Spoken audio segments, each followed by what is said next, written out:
The bench had been there longer than anyone remembered. It sat where the path curved gently toward the water, positioned just right to catch the evening light.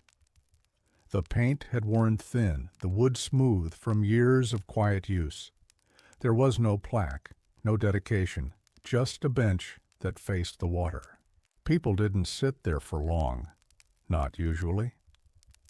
It wasn't a place for conversation or company, it was a place for pauses.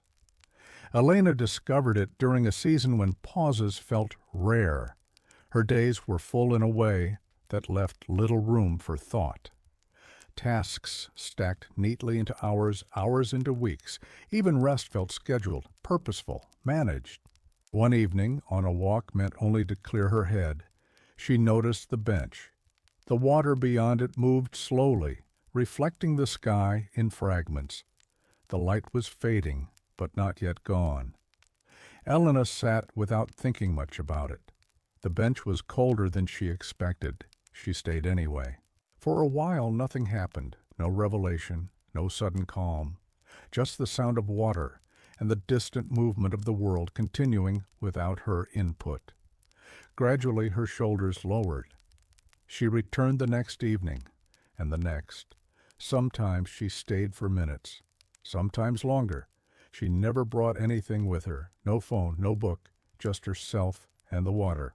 Others came too, though rarely at the same time. A man who watched the horizon, a woman who stared at her hands, a child who climbed up briefly before being called away. The bench held them all the same. One evening, Elena noticed the bench had been repaired.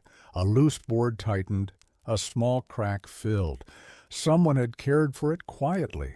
She smiled.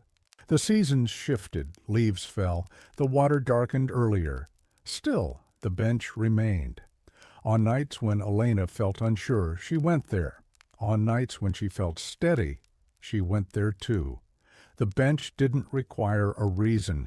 Eventually she stopped going as often. Life filled again. But when things grew loud, when decisions felt heavier than they should, she returned.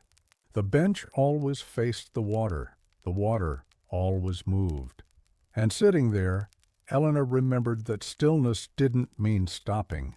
It meant allowing movement without resistance. Years later, she passed the bench with someone else. They didn't stop. But Elena glanced at it as they walked by. It was still there,